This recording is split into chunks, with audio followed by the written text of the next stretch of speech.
Before we begin, you're watching AI President Analysis. This is a political analysis podcast for education and discussion purposes only. No endorsements, no affiliations. All information is based on publicly available sources.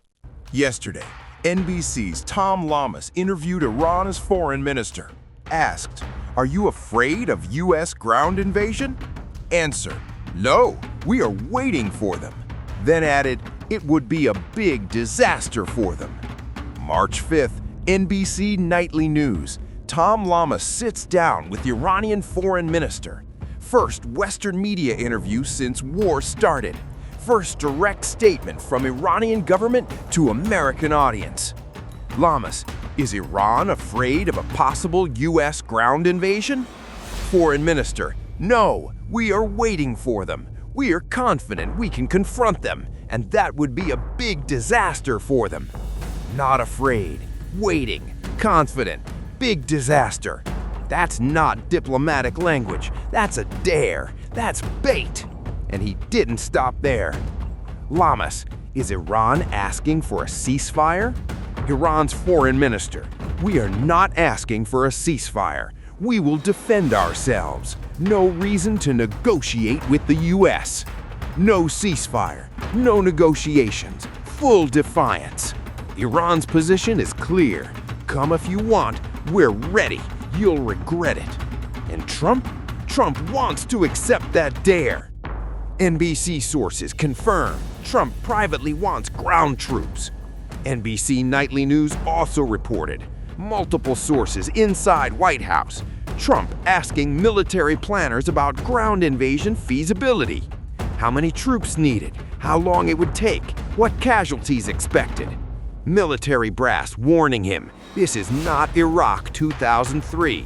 This is not Afghanistan. Iran is different. Bigger, more sophisticated, better prepared.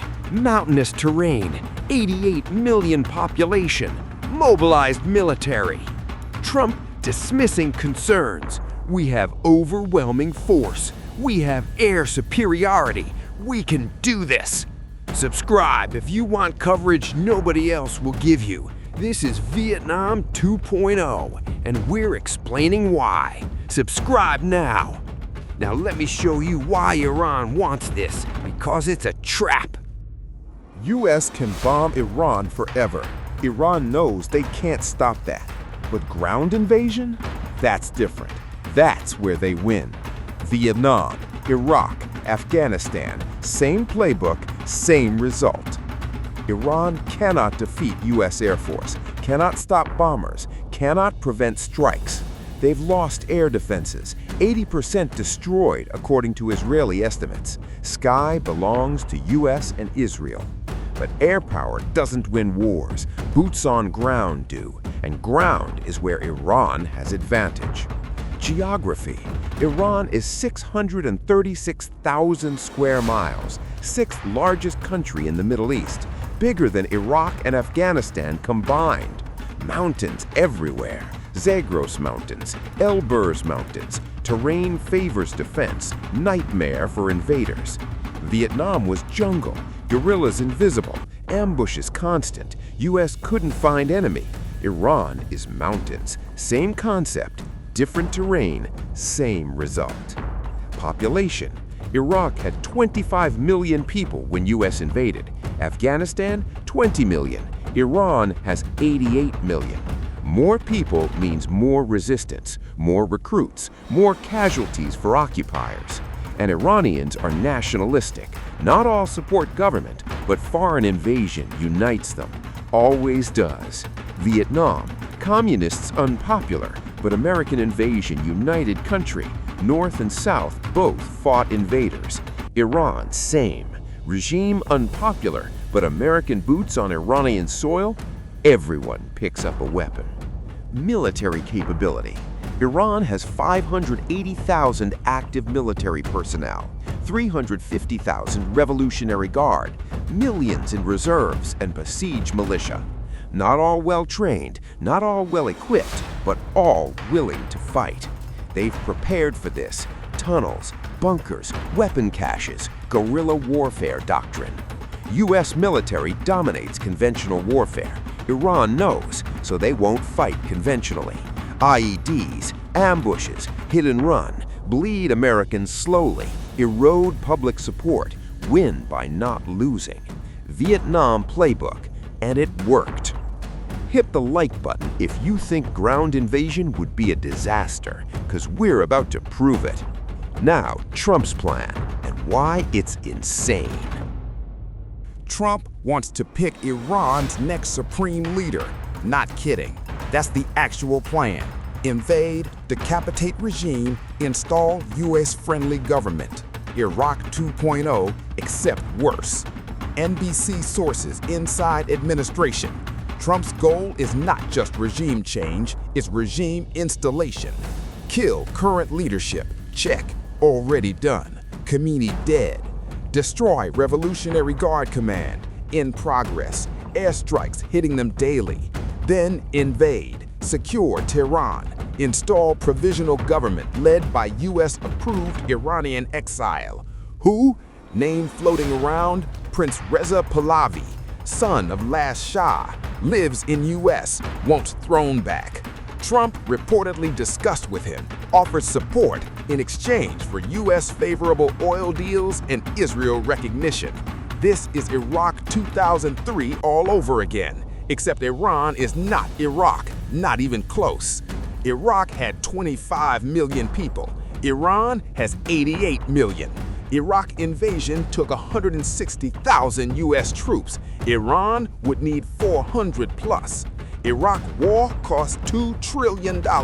Iran would cost $5 trillion plus. Iraq lasted 8 years. Iran could last 20. And Iraq was a disaster.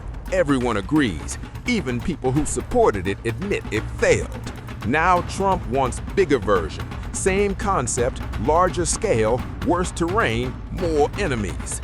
But there's another part of the plan, and it's even crazier. Trump backing Kurdish forces to attack Iran from the north. Kurds in Iraq and Syria, Peshmerga, YPG, groups that fought ISIS, US allies. Trump giving them the green light, weapons, intelligence, air support. Attack Iran from Kurdish regions. Theory, open second front, divide Iranian forces, create internal chaos. Reality, Kurds will get slaughtered. Iran knows they're coming, prepared for it. Kurds are sacrifice, and Turkey will intervene. Turkey hates Kurdish independence. If Kurds attack Iran with US backing, Erdogan will respond. Bomb Kurdish positions, invade northern Iraq and Syria again, declare Kurds terrorists. Now US fighting Iran while allied Turkey fights US-backed Kurds. Complete disaster. Comment if you think Trump should invade or stay out. I want honest opinions. Comment your answer. Now the death toll, because it's worse than reported. Iran claims 1,000 plus civilians dead from airstrikes. US says 200. Who's lying? Both. Truth is somewhere middle and rising. Iranian Red Crescent official count: 1,047 civilians killed, 2,300 plus wounded as of March 5th.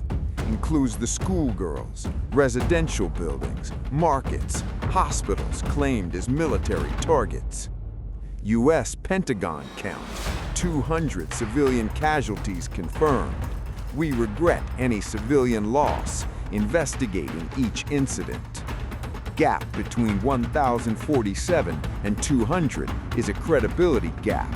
Someone's lying, probably both exaggerating in opposite directions. Real number, likely 400 to 600. Still horrific. Still war crime level if intentional. Still disaster if accidental. American casualties: 6 killed, officially. 6 US service members killed so far. 3 in Kuwait, 3 in other locations. Pentagon confirmed.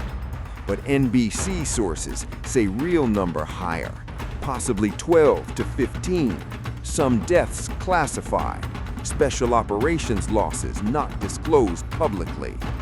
If ground invasion happens, casualties spike immediately. First week could see 50 American deaths, first month, 200 plus. Vietnam started small, few advisors, escalated to 58,000 American dead over decade. Iran could be faster, more intense, potentially more lethal. And Lebanon is becoming the second front right now. 123 dead in Lebanon since war started, most from Israeli airstrikes on Hezbollah. Hezbollah firing 100-plus rockets daily at northern Israel. Israeli responding with bombing Beirut suburbs. Lebanon not officially at war, but functionally at war. Government can't control Hezbollah, can't stop Israeli strikes. Civilian population caught in middle. Infrastructure destroyed. Economy collapsed. Refugees fleeing. If US invades Iran, Hezbollah escalates massively. 150,000 rockets aimed at Israel, all launched at once, overwhelm Iron Dome. Israeli casualties could reach thousands. Regional war becomes total war. Share this video. People need to understand what ground invasion means, not just fighting, dying. Share it. Final verdict. Will Trump do it? Should he? Will Trump invade? 40% chance, up from 10% last week. Should he? No, absolutely not. This is Vietnam 2.0. But when has should ever stopped Trump? Here's why chance increased from 10% to 40%. Reason 1, Iran baited him, on camera, to American audience. We are waiting for you. It would be disaster for you. Trump cannot let that stand. Ego won't allow it. He has to prove them wrong. Reason 2, airstrikes alone not achieving goals. Khamenei dead, leadership disrupted, but government still functioning. Revolutionary Guard still fighting back. To fully regime change Iran, need boots on ground, occupy Tehran, install new government. Trump wants that. Legacy of defeating Iran, finishing what others couldn't. Reason 3, domestic politics. Midterms November 2026, if he's still president, if elections happen. War rally effect wears off. Prolonged bombing campaign loses public support. Need victory. Quick, dramatic one. Ground invasion. Capture Tehran, plant flag, declare victory, win elections. Except it won't be quick, won't be clean, won't be victory. What stops him? Military opposition. Every general telling him it's bad idea. Casualties will be high. Mission will fail. Don't do it.